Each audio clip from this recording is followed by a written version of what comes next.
Welcome to UK Voices 22.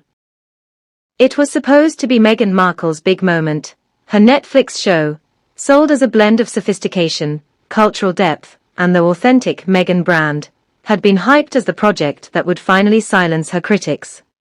But instead of applause, what unfolded on the Graham Norton Show became one of the most humiliating chapters of her post-royal life.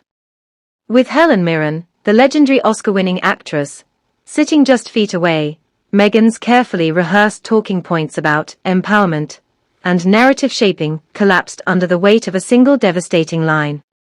In front of millions of viewers, Mirren leaned back, smirked, and casually dismantled Meghan's Netflix show in a way so sharp, so cutting, that even Graham Norton himself struggled to contain the laughter.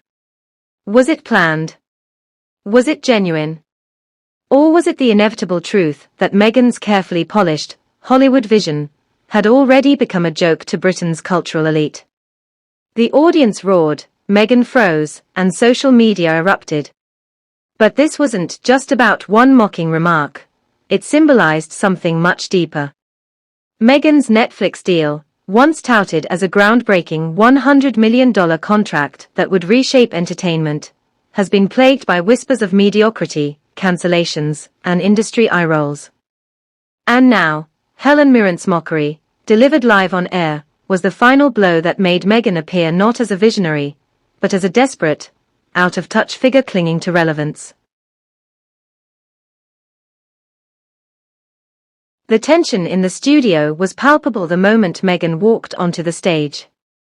Dressed in her signature neutral tones, projecting the image of a polished duchess turned global brand, she was determined to frame her Netflix project as a cultural milestone. She spoke of amplifying unheard voices, telling stories that matter, and breaking through barriers of silence. But as Meghan spoke, the audience shifted uneasily, not out of awe, but from a sense that they had heard it all before. The words sounded recycled, the vision vague, and the tone self-important. Then came Helen Mirren's turn. When Norton asked the iconic actress for her opinion on Meghan's show, Mirren, never one to sugarcoat, delivered her line with the kind of precision only a British dame could muster.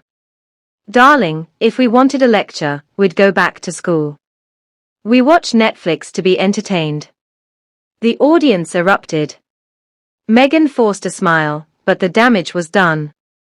Norton, caught off guard, leaned into the moment, teasingly adding, "Well, at least no one can accuse Dame Helen of not saying what she thinks." The laughter rolled on, and Meghan's attempts to recover only deepened the humiliation. Every word she uttered afterward felt like overcompensation, defensive, brittle, and out of sync with the atmosphere in the room. What makes this moment so controversial is not just the remark itself, but the symbolism behind it. For years, critics have accused Meghan of trying to use media not for storytelling, but for self-promotion. And here was Helen Mirren, an actress celebrated for authenticity and artistry, mocking that very tendency in front of a live audience. It was as if Mirren had given voice to what so many in Hollywood and London already whispered privately: Meghan's Netflix era is less about art and more about image. The backlash online was immediate. Twitter exploded with clips of Mirren's line, racking up millions of views within hours. Comments flooded in.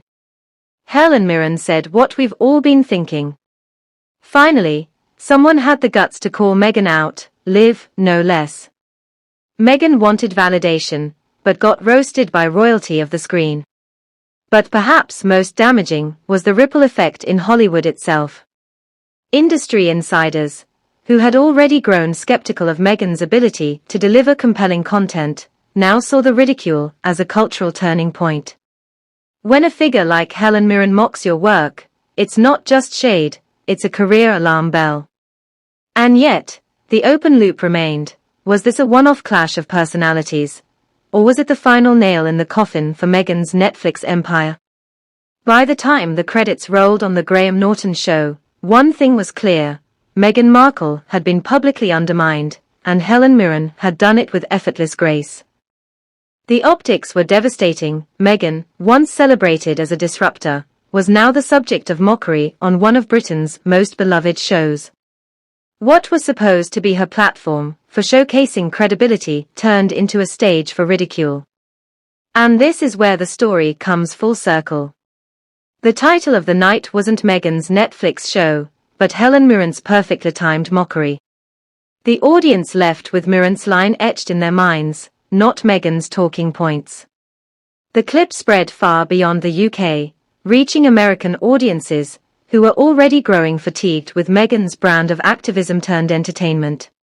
So did Helen Mirren mock Meghan Markle's Netflix show on Graham Norton?